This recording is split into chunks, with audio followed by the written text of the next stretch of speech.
There's a line on the ground somewhere near you. You can't see it. It has no smell, no sound, no temperature. It isn't in the soil, it isn't in the rock. Cross it in the wrong place, and armed men will stop you. That line is the most powerful invention in human history, and for most of our existence, it did not exist. No borders, no taxes, no kings, no passports. 300,000 years of humans, and not one country. Then, in one place, something switched on. This is how it happened. Start with a place that had almost everything a city has. Catalhoyuk, in what is now Turkey, around 9,000 years ago. Up to 8,000 people living in one settlement. Houses packed wall to wall with no gaps between them. There were no streets. People walked across the rooftops. You entered your home through a hole in the ceiling. 8,000 people. And here's what archaeologists did not find. No palace, no temple district, and no royal tomb. No storehouse owned by anyone in particular. Every house was roughly the same size as every other house. Every house had its own hearth, its own storage bins, its own tools, which means every household fed itself. Nobody collected anything. Nobody redistributed anything.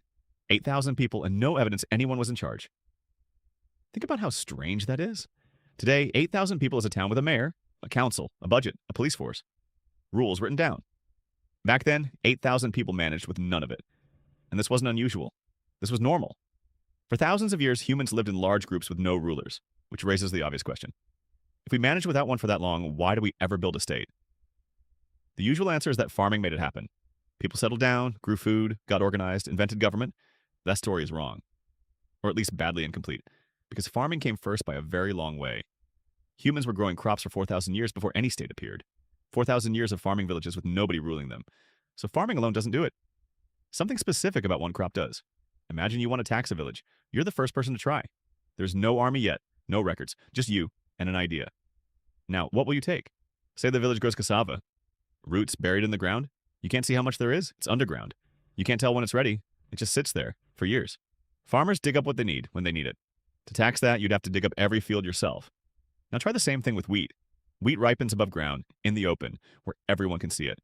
It ripens all at once on a predictable date, every single year. It must be harvested within days or it's lost. It has to be threshed, then stored in one place. It's uniform, countable. It can be measured in a bowl, and it keeps for years without spoiling.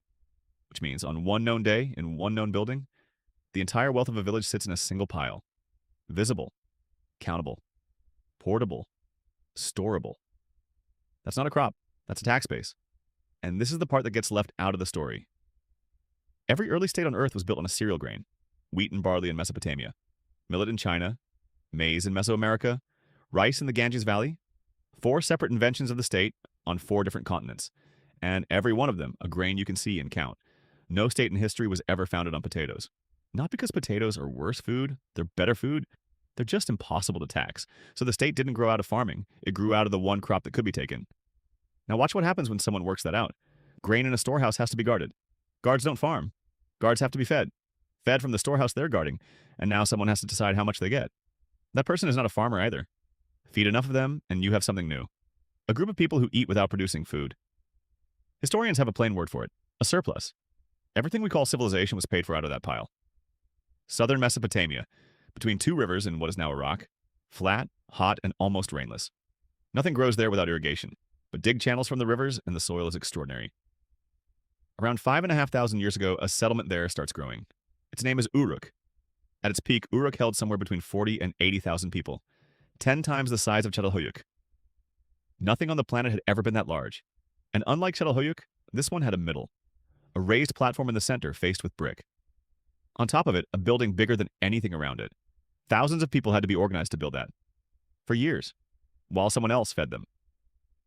That platform is the first physical proof of a state. Not because it's religious, because it required obedience. Somebody could now make thousands of strangers do one thing. And there is a second clue, smaller and much stranger. Archaeologists digging Uruk keep finding one object. Everywhere. A crude clay bowl with sloping sides. Tens of thousands of them. All roughly the same size. All roughly the same shape. Made fast, made badly, made in enormous numbers, and thrown away after use. The leading explanation is that they were ration bowls. One bowl, one worker, one day's grain, which means Uruk was paying people. Not trading with them, not sharing with them, paying them.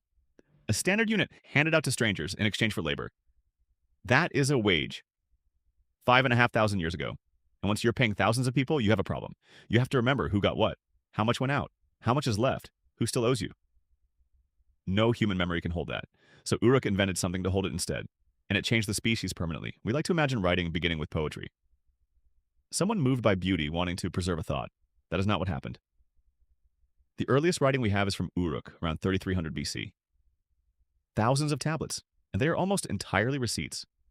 Quantities of barley, numbers of sheep, jars of beer, amounts of textile, days of labor owed, names of officials, dates, totals. No stories, no prayers, no letters, no laws. For roughly 600 years, writing does almost nothing else. 6 centuries of humanity's greatest invention, used for inventory. And it didn't even start as writing. Before the tablets, there were tokens, small clay shapes. One shape meant a sheep, another meant a jar of oil. To record a debt, you sealed the tokens inside a hollow clay ball. Nobody could change the count without breaking it open. But then you couldn't read it without destroying it either, so someone pressed the tokens into the outside of the ball first. Now, the marks on the surface said what was sealed inside. And then somebody noticed the tokens inside had become pointless. The marks were enough. Throw away the ball, keep the surface, flatten it, and you have a tablet. That is the origin of writing, a shortcut in a storage system. Nobody set out to invent it, it fell out of bookkeeping. And with it came something the world had never had. A memory that doesn't die when the person does. A claim that survives the man who made it, which is exactly what a state needs to exist. Because a state is not a person. It's a set of records that outlive people. Now the machinery is complete. Let's watch it run. Start with a seal. A small stone cylinder carved with a pattern. Roll it across wet clay, and it prints a mark nobody else can copy. Seal a storeroom door with it, and the door is now official. Break the seal, and everyone knows. That is authority, made physical. Next, a measure. A fixed bowl, a fixed weight. Once everyone uses the same one, disputes stop being fights. They become arithmetic. Next, a scribe. Someone whose whole job is the record. He doesn't farm, fight, or build. He counts. And the scribes were trained in schools with exercises and exams. We still have their homework. Some of it is corrected. Next, a wall. Uruk's wall ran for roughly 9 kilometers around the city. A wall does 2 things, and only one of them is defense. It also decides who is inside and who is outside. And at the gate, someone can now ask you a question. That question is the ancestor of every border in the world. Next, soldiers. Not warriors. Soldiers. A warrior fights for himself when he chooses. A soldier is fed by the storehouse and goes where he is sent. Grain bought the first army that belonged to somebody, and once the army exists, the tax is no longer a request. Now, put the pieces together. Grain that can be counted, a store that can be guarded, records that outlive people, seals that carry authority, soldiers paid from the store, a wall with a gate. Each piece is simple. Together they are a machine that takes part of what people make and uses it to make sure it can keep taking it. That loop is the state, every state ever since. And people noticed, immediately. Mesopotamian records complain constantly about tax and forced labor. There are records of whole villages simply leaving, walking out into land where nobody could count them. Early states spent enormous effort stopping people from escaping, which tells you something about how popular they were. The first states were small, fragile, and collapsed often. Drought, disease, a bad harvest, and the whole thing dissolved.